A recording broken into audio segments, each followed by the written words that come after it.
In 1980, the U.S. Census Bureau conducted a door-to-door survey that nobody remembers.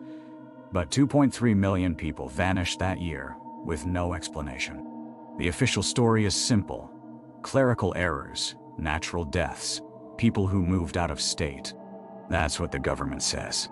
That's what they've always said. But there's a problem. The people who disappeared left behind something the government never wanted found.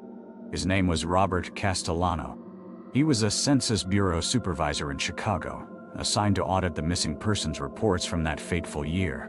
What he discovered in the filing cabinets should have made headlines. Instead, it made him disappear too.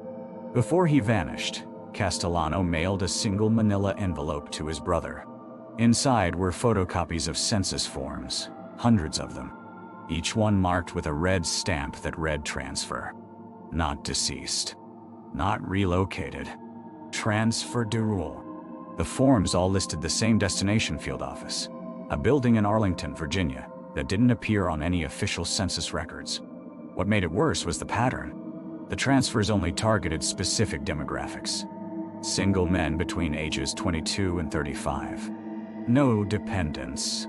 No close family. People with minimal social connections. Basically, people nobody would miss. Castellano's brother tried to bring the evidence to journalists. Every single one turned him down. Then his phone was tapped. He was followed to work. Within 6 months, he'd been arrested on fabricated drug charges. The case was quietly dismissed, but the message was clear: stay silent. The theory Castellano documented before his disappearance suggested the government wasn't erasing people. They were relocating them, transferring them. The census was the perfect cover. Come to your door, verify you exist, then ask where you're moving. For the ones who didn't have anyone checking on them, the transfers were permanent. To where? That was the question Castellano never answered. The Arlington facility received billions in unmarked budget allocations every year. Some researchers claim it was an early version of a black site program. Others think the government was testing relocation protocols for something worse coming. What we know for certain is this: the 1980 census is the only decennial census the government refuses to fully digitize. The original records are kept in a secure facility outside Washington, D.C. Access requires special clearance. Requests to view the documents are systematically denied. And the transferred forms? They were never part of the official archives. They exist only in Castellano's photocopies, the ones his brother managed to preserve before he himself disappeared in 1994. The government never confirmed he was dead. They just said he'd moved. No forwarding address provided. My grandfather kept a journal for 63 years. Every single day. Except for one. An entire year completely blank. When I finally asked him why, he made me promise never to search for the answer. I was cleaning out his estate in 2019 when I found it. A leather-bound journal, worn and water-stained, sitting in a metal box beneath the floorboards of his garage. The handwriting was meticulous. Day after day, entry after entry. Until June 1952. Then nothing. 12 pages torn clean out. The next entry didn't resume until June 1953, and it was different. His handwriting shakier, darker somehow. My grandfather had passed 3 months earlier. I knew he wouldn't answer my questions anymore, but his warning echoed in my head anyway. Don't search for it. Some things stay buried for a reason. I searched anyway. The first thing I discovered was that my grandfather wasn't the only one. I found a support group online, The Forgotten Year, with hundreds of members. People from across the country, all born between 1920 and 1935, all reporting the same phenomenon, a missing year from their memories. Some claimed 1952, others said 1947 or 1951, but the dates didn't matter. What mattered was that someone, somewhere, had taken them. A woman named Dorothy posted her story. She'd been 17 in 1952, living in Arizona. She remembered June clearly. The heat, her high school graduation, planning for college. Then nothing. She woke up in July with a small scar on the back of her neck that had never been there before. Her parents wouldn't discuss it. When she pressed them, they became afraid. Not angry. Afraid. I dug deeper. Newspaper archives. Government records. Births. Certificates. What I found was a ghost story made of bureaucracy. In 1952, there was a 12-week gap in Social Security records. Not missing. Arrest. The records existed, then didn't, then did again. Same with hospital admissions. Military discharge papers. Census, data. Entire chunks of 1952 were cleaner than they should have been, as if someone had carefully, methodically sanitized them. I found a Reddit thread from a former government archivist. She'd worked in the Department of Defense Records Department in the 1980s. She said there were rumors. Talk about something called Operation Threshold, a classified project that may have involved medical testing, human trials. The archivist said the records were flagged beyond top secret and stored in a facility she was never permitted to access. She posted her message in 2014. In 2015, her account was deleted. Her Reddit profile disappeared entirely. I tracked down 3 people from the Forgotten Year group who agreed to meet me. All 3 had the same scar on the back of their necks. All 3 claimed to have lost a year. All 3 said their families refused to acknowledge it had ever happened. One man, Robert, said his mother had cried when he brought it up near the end of her life. She'd finally admitted the truth. The government had come to their home. They'd taken him. They'd brought him back different. She never knew what they'd done to him, but she knew it was wrong, and she'd spent 40 years trying to forget. I went back to my grandfather's journal. I read every entry around that blank space, looking for clues. The entry from May 1952 simply said, "They came today. Catherine is crying. I have no choice." I never found another reference. Not in his journals. Not in any document I could access. My grandfather had lived another 46 years in silence, keeping a secret that someone had forced him to keep. The last entry in his journal, written 2 weeks before he died, said only, "The scar still itches. After all these years, it still itches. Some of us are still waking up." I stopped searching after that. I burned the journal. I deleted my files. I left the Forgotten Year group. But sometimes, late at night, I feel a dull ache at the back of my neck, a place I've never been injured, and I wonder if I'm remembering something I've forgotten, or forgetting something I remember. My grandfather's warning makes sense now. Some answers cost more than you're willing to pay. 1987, every child born in Davidson County, Tennessee disappeared from the state's medical database, and nobody knows why. On March 15, 1987, Margaret Chen worked the night shift at the Tennessee Department of Health Records office. She'd been filing vaccination cards for 15 years. Routine work. Boring work. The kind of work nobody paid attention to. Around 2 a.m., her supervisor called down from the 3rd floor with a strange request. Digitize all records from the pediatric ward at Riverside General Hospital from 1982 to 1986. All of them. That same night. Margaret thought it was odd, but orders were orders. She started scanning. Birth certificates, inoculation records, doctor's notes. Hundreds of files. Around 4 a.m., she noticed something impossible. The vaccination batches for children born during that 4-year period all had sequential lot numbers. Not just similar. Identical sequences repeated in patterns. As if they weren't random at all. More disturbing, half the files had handwritten notations in the margins. Medical terminology she didn't recognize. References to phase 3 and retention rates. One file simply said, "Subject terminated." Margaret photographed several documents on her personal camera. She should have destroyed them. Instead, she kept them in a shoebox in her attic for 32 years. When she finally showed her daughter in 2019, they discovered something terrifying. The children documented in those files, all 4,847 of them, were systematically deleted from every Tennessee health record within 2 weeks of her night shift. Gone. as if they'd never been vaccinated, as if they'd never existed in the state system at all. Margaret tried to report it. The health department had no record of her employment that year. No personnel files. No time cards. The night supervisor? He'd been dead for 23 years. Car accident in 1988. 3 weeks after that night shift, when Margaret's daughter contacted a journalist in 2020, her mother's house caught fire under mysterious circumstances. The documents burned. Margaret survived but suffered severe memory loss. She couldn't remember what was in those photographs anymore. But her daughter still had copies, and she's been investigating quietly ever since. Because here's what she discovered. Those 4,847 children exist. They're alive, but none of them have any medical records. No vaccinations. No hospital births. No proof they ever went to a doctor.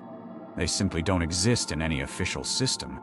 And nobody, not the state, not the federal government, not anyone in authority, will explain why.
In 1987, Riverside Psychiatric Hospital in Ohio was officially closed and demolished. What nobody talks about is that according to federal records, it never existed at all.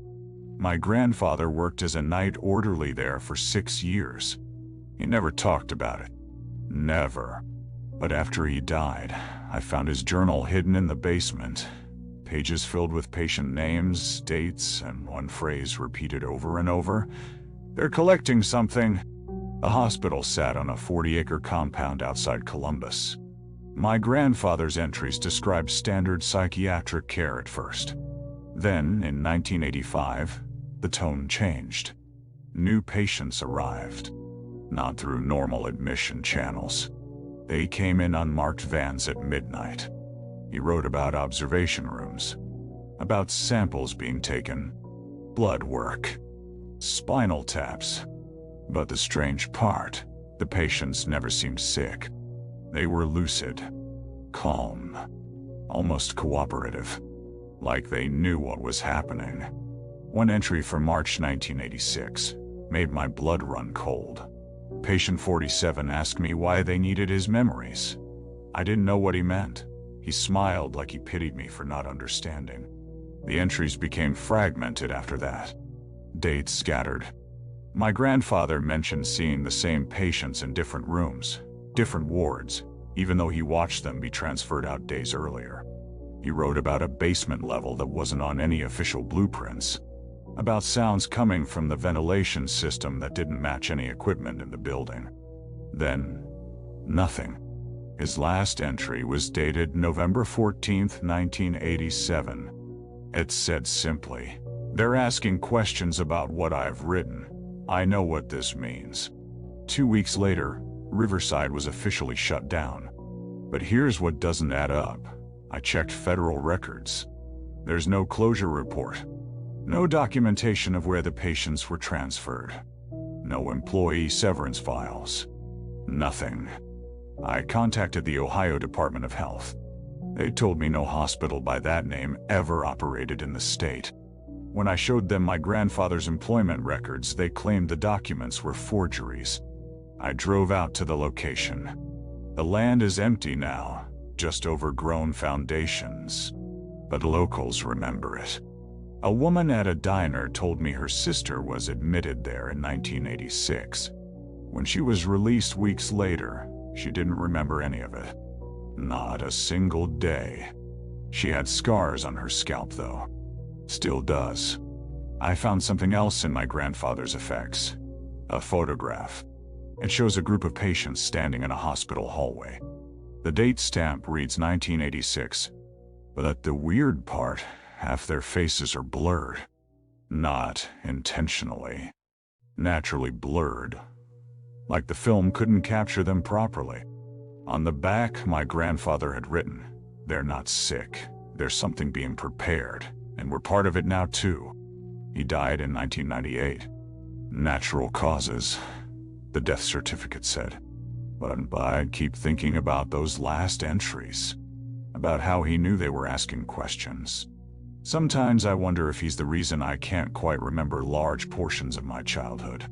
Why there are photo albums from when I was 12 where I simply don't appear. And sometimes, late at night, I find myself writing the same phrase over and over in a journal I don't remember starting. They're collecting something. They're collecting something. They're collecting something. They're collecting something. I found an airport that the government pretends isn't real, and I almost didn't leave. In 2019, I was a commercial pilot flying regional routes out of Denver. Standard stuff. Nothing glamorous, but it paid the bills. One night, I was doing a pre-flight weather check for the next morning's route to Salt Lake City when I noticed something odd in the NOTAM system.